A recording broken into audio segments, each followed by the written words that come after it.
चला तर मंडळी, आज बनवूयात सकाळच्या नाश्त्यामध्ये अगदी झटपट होणारा, टेस्टी आणि प्रोटीनने भरपूर असा 10 मिनिटात तयार होणारा अंडा पराठा.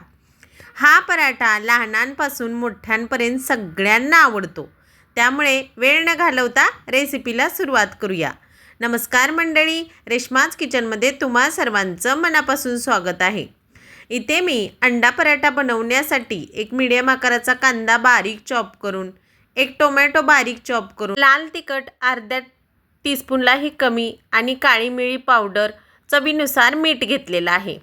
इथे एक पसरट भांडं घ्यायचं आहे. या भांड्यामध्ये 4 अंडी मी फोडून घेणार आहे.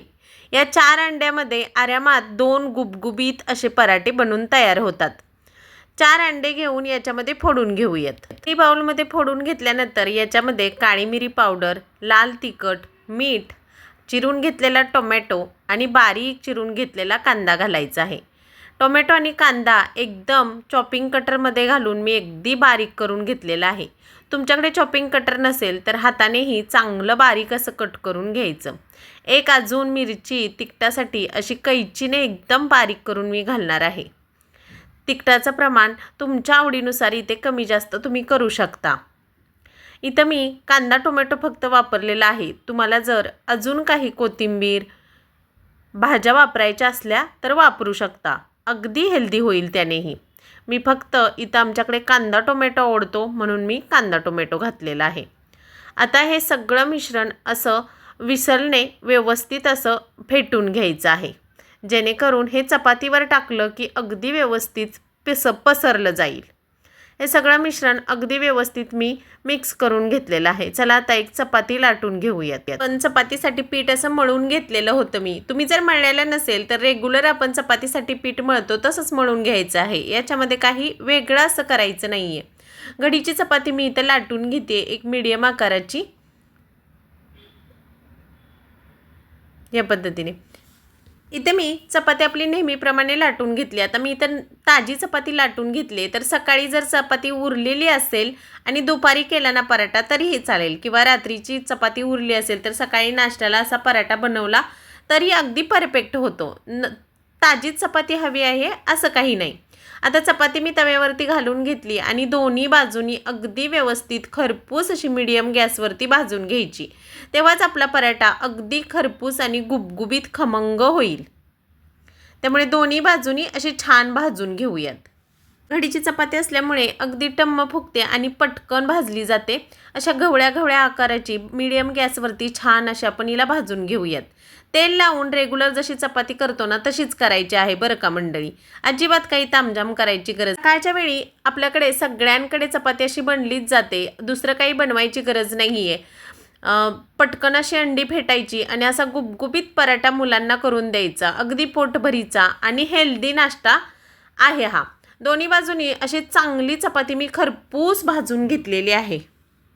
फक्त चपाती बारीक गॅसवरती छान खरपूस भाजून घ्यायची. तेव्हाच आपला पराठा अगदी छान कुरकुरीत होईल. शेवटी एक टिप पण मी तुम्हाला सांगणार आहे या पराठ्याबद्दल, त्यामुळे व्हिडिओ स्किप न करता शेवटपर्यंत नक्की पहा.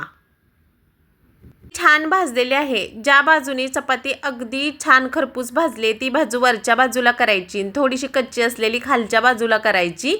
म्हणजे कसं खालून भाजेपर्यंत वरून असं मिश्रण घालून होतं आणि परत आपण पराठा पलटी करून घेऊयात. वरून हे अंडं फेटलेलं मिश्रण सगळं घालून घ्यायचं असं व्यवस्थित. तुम्हाला कांदा टोमॅटो नको असेल ना तर नाही घातला तरीही चालेल. सगळं असं व्यवस्थित पसरवून घ्यायचं आणि थोडंसं हे बॅटर सुकेपर्यंत थांबायचं एक अर्धा मिनिटभर आणि लगेचच पलटी करून घ्यायचं आहे आपल्याला पराठा. या पद्धतीने पलटी करताना थोडं लक्ष ठेवायचं आणि हलक्या हाताने पलटी करून घ्यायचा. म्हणजे मिश्रण जास्त प्रमाणात असं बाहेर उडलं जाणार नाही, अगदी व्यवस्थित होईल. आता दाखवते मी तुम्हाला. असं हलक्या हाताने पलटी करून घ्यायचा आहे असा, या पद्धतीने. आता दुसऱ्या बाजूनेही हे मिश्रण आपण लावून घेऊया, म्हणजे दोन्हीकडून मिश्रण व्यवस्थित लागलं जाईल आणि अगदी खरपूस टम्म अगदी तंतोतंत अंड्याने भरलेला पराठा आपल्याला भेटून जाईल. पाहिलं ना, मग अशी थोडी बाजू ही कच्ची होती तर आपण त्या बाजूने मिश्रण न लावता दुसऱ्या बाजूने लावलं, त्यामुळे किती खरपूस अशी भाजलेली आहे. थोडंसं तेल घालायचं, वरून तीच प्रोसेस करून घ्यायची आहे. वरून परत मिश्रण असं घालून घ्यायचं या पद्धतीने. सगळं मिश्रण असं पातळसर घालायचं, जास्त दाटसर घालायचं नाही. या पद्धतीने घालून घेऊयात. म्हणजे कसं अगदी खरपूस भाजलं जाईल, आतून कच्चं राहणार नाही. त्यामुळे ही टीप नक्की लक्षात ठेवा. चला आता मगाशी जसं पलटी करून घेतलं तसंच अलवार हाताने हाही पराठा व्यवस्थित असा पलटी करून घेऊयात. वरून तेल घालून परत आता हे सगळं व्यवस्थित भाजून घेऊयात. टोटली पराठा भाजण्यावरती या पराठ्याची चव डिपेंड करते. पराठा व्यवस्थित भाजला तर अगदी आवडीने मुलंसुद्धा खातात. पराठा भाजायला कच्चा राहिला, चपाती अजून आतून कुरकुरीत नसेल तर खमंग होत नाही. त्यामुळे पराठा व्यवस्थितच भाजून घ्यायचा. दोन्ही बाजूनी अगदी खरपूस पराठा मी 1-2 मिनिटापर्यंत अलटीपलटी करत भाजून घेणार आहे आणि कट करून दाखवते तुम्हाला.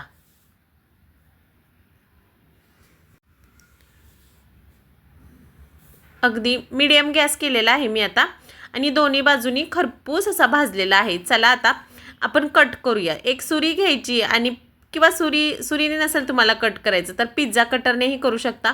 माझ्याकडे अशी टोकदार सुरी आहे. याने मी अशी हा अंडा पराठा कट करून घेणार आहे. जर चपाती व्यवस्थित आत कुरकुरीत नसेल तर पराठा असा कट होणार नाही बरं का मंडळी.